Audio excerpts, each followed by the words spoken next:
the workers claim that it is in retaliation for union organizing. Two of the locations that were closed just yesterday, including the one here behind me at Union Station, are unionized. And Starbucks is in a fight with several stores nationwide and right here in Seattle. Now, in total, 16 stores across the nation have shut down. Union representatives sending out a statement this weekend saying the workers at the Olive Way and 505 Union stores will be relocated to nearby shops this morning. The company says the 6 closed stores have been hit with vandalism, property theft, and have been a target for rising crime. Earlier this month, Como looked up property crimes and violent crimes on the blocks where these affected stores are located and did not see a noticeable upward trend at most of the locations. Now, the company says not all of the issues employees are seeing are getting reported.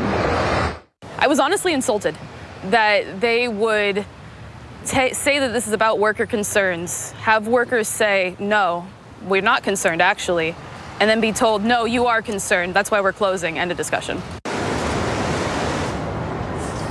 And according to the city's reported crime numbers we obtained, most of the other affected locations are not seeing a noticeable upward crime trend, except for the Westlake Center location in 4th and Pine. Property crimes on that block shot up 134 so far this year compared to 39 last year. And we do know that during the pandemic, there were several Starbucks locations that were hit hard with crime, including the Roosevelt one. That was probably the most noticeable one. And business owners tell us that this is becoming a problem, and they have seen an increase in crime. Staff with the county tell us about 270 people stayed at cooling centers overnight, filling up about 90% of capacity at the 4 sites across our region.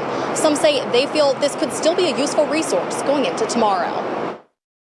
I honestly believe it's his life. June Sanders does not have air conditioning. She sought relief at this North Portland cooling shelter over the weekend, saying it prevented her dog from getting sick. It is such a godsend. It truly is. To know that he's safe, and we've been together almost 24/7 for 5 years. So we're really bonded. Sanders voiced frustration that this resource is not extending into Monday. I think Multnomah County is wrong that they opened it as late as they did. They should have opened it the day before, and I think they're wrong for closing at 8 o'clock at night. Even Washington County puts them to shame. They're going to be open until tomorrow. Staff with the county tell us they made the decision to close Sunday night due to a cooling trend in the forecast. The emergency management director says throughout the week they communicated with other agencies and expanded capacity to prevent turning people away. Expand locations and/or add locations to make sure we have volume. Our number one goal, and really happy that I could say this for this event as well, is to not turn anybody away. And so everybody that comes to our shelters, we continue to make space for them, and we're happy to do that. Chris Voss says a lot changed since the heat dome last year. More communication, more partners, more locations, even a lot more supplies. When we used to open up these locations, there were a few dozen things that we would sort of bring to a shelter, and now I think our list it's like 190. When we come, we're bringing everything from wheelchairs to garbage cans. We did speak with the emergency management team about challenges with mobilization during the winter months. I asked how they were able to move faster this summer. The man pulled from the Sandy River less than 2 hours ago is now headed to the hospital.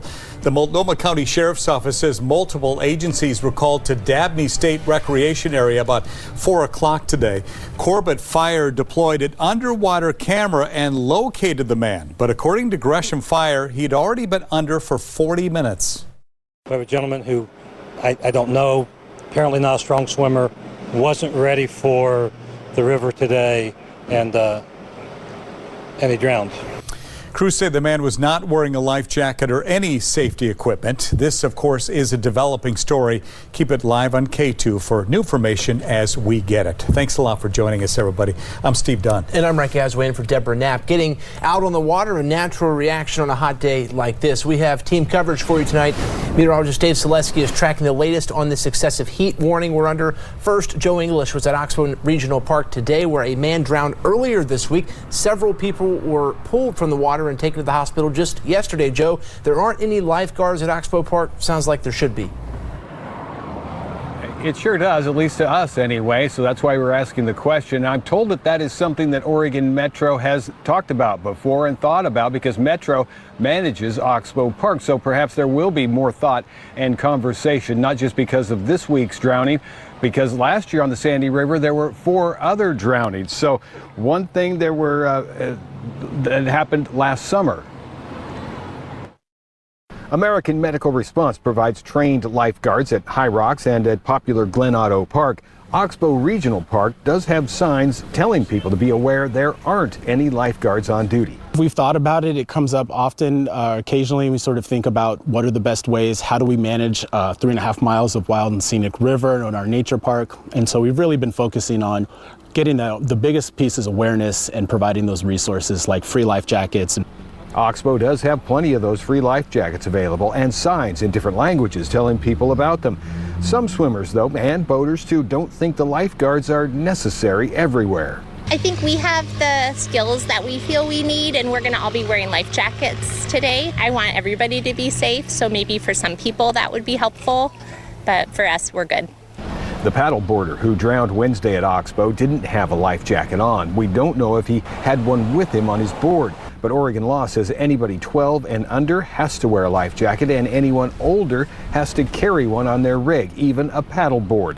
A good reminder going into another hot weekend. We know it's going to be busy. We're ready. We want folks to come and enjoy. We want you to be aware, know before you go, don't overestimate abilities. Use the life jackets that we have that are free and available. Keep an eye on kids, swim safely, and be careful when you enter the water.